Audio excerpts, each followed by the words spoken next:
saudaraku, berjumpa lagi bersama dengan saya, Gembala Jemaat Gereja Isa Al-Masih Lawang Light Generation, dalam program Sapa Jemaat di Rumah. Tetap semangat, tetap berpengharapan, dan harus selalu yakin menjadi pemenang-pemenang di dalam Tuhan kita. Firman Tuhan, kali ini saya ambil dari Bilangan pasal 20 ayat 4 dan 5. Saya ulangi, Bilangan pasal 20 ayat 4 dan 5 berkata, "Mengapa kamu membawa jemaah Tuhan ke padang gurun ini, supaya kami dan ternak kami mati di situ? Mengapa kamu memimpin kami keluar dari Mesir, untuk membawa kami ke tempat celaka ini, yang bukan tempat menabur, tanpa pohon ara, anggur dan delima, bahkan air minum pun tidak ada." Haleluya. Saudara-saudara, masalah kekecewaan, kemarahan, keputusasaan seringkali menjadi sebuah lingkaran setan yang membelenggu kehidupan kita, yang menimbulkan keluh kesah dan sikap saling menyalahkan seorang akan yang lain. Seperti yang dialami oleh bangsa Israel ketika mereka sudah keluar dari tanah Mesir, dan saat mereka ada di padang gurun, mereka saling menyalahkan, bahkan mereka menyalahkan Musa atas nasib yang mereka alami, yaitu ketika mereka tidak menemukan air, tidak menemukan pohon ara, tidak menemukan anggur dan delima dan lain sebagainya. Intinya, atas segala yang mereka alami selama di padang gurun itu, mereka marah, mereka bersungut-sungut kepada Musa dan kepada Tuhan.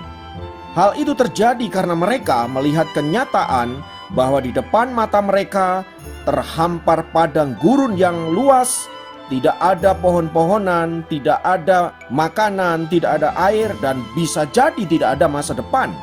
Lalu di mana janji Tuhan yang mengatakan bahwa mereka akan menduduki suatu negeri yang berlimpah dengan susu dan madu, sementara faktanya mereka ada di padang gurun dan berputar-putar di situ saja?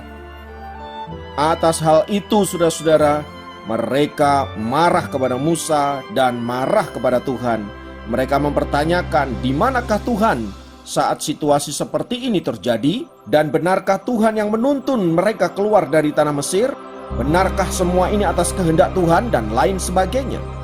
Lalu apakah setelah mereka bersungut-sungut, marah, menggerutu, situasinya berubah menjadi lebih baik?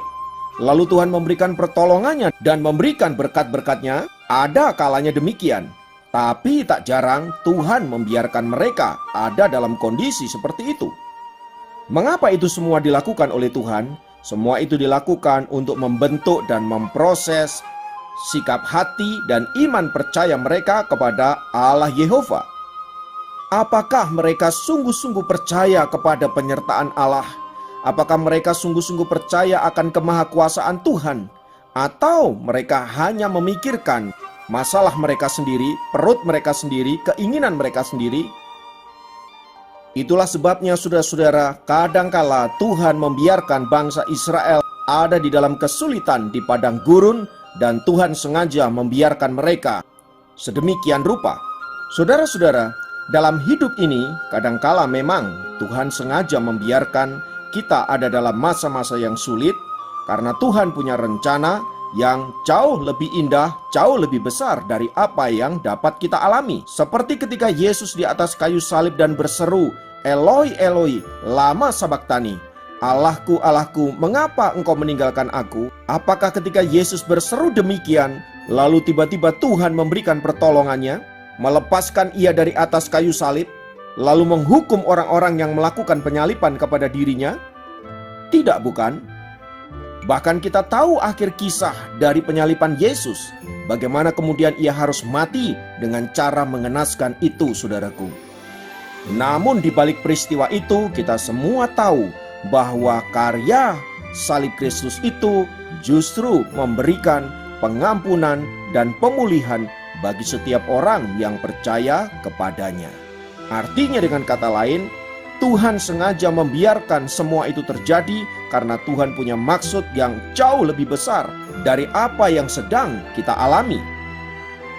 Ingat, kita tidak pernah dapat mengukur keindahan rencana Tuhan di dalam hidup kita sampai kita memiliki hati yang mampu mengenali kedalaman hati Tuhan.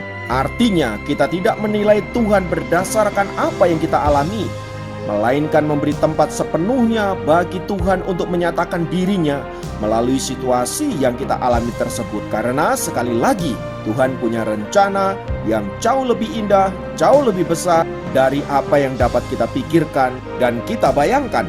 Bisa jadi hal itu terjadi karena Allah ingin agar kita keluar dari zona nyaman kita dan membawa kita untuk naik ke level yang lebih tinggi, lebih sulit tetapi juga lebih besar.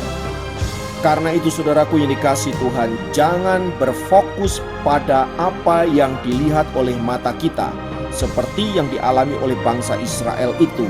Kalau itu kita lakukan, maka yang lahir hanyalah sungut-sungut, yang lahir hanyalah kemarahan, yang lahir hanyalah kekecewaan dan keputusasaan. Tetapi mari kita lihat tangan Tuhan dan rencana Tuhan yang jauh lebih indah, supaya ketika kita mengalami situasi-situasi itu, kita dapat menjalaninya dengan tabah dan dengan satu keyakinan bahwa pada waktunya Tuhan akan memberikan pertolongan dan membawa kita untuk next level, menjadi anak-anak Tuhan yang lebih dahsyat dari sebelumnya. Haleluya. Biarlah firman Tuhan ini menguatkan dan meneguhkan kita sekalian agar kita tidak menyerah saat kita ada dalam kondisi dan situasi yang sulit, melainkan tetap bersemangat, tetap berpengharapan, dan senantiasa hidup berkemenangan. Mari kita berdoa. Bapa, dalam nama Yesus, biarlah firman-Mu senantiasa menguatkan kami dan meneguhkan kami, menjadikan kami anak-anak Tuhan yang kuat, yang kokoh. Dan kami boleh senantiasa berjalan dalam kehendak dan rencana-Mu, dan menjalani hidup ini dengan sukacita karena kami tahu Engkau beserta kami dan Engkau sedang membawa kami untuk naik ke level yang lebih tinggi. Terima kasih Tuhan, terpujilah nama-Mu kekal selama-lamanya. Dalam nama Yesus kami berdoa, haleluya, amin. Demikian program Sapa Jemaat kali ini. Sampai jumpa dalam program Sapa Jemaat yang lain. Tuhan Yesus memberkati.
perjalanan hidup berakhir, ketika tugas telah selesai, dan ketika akhirnya harus berhadapan dengan sang maut, tak ada lagi yang perlu ditakuti, yaitu ketika kita berada di dalam genggaman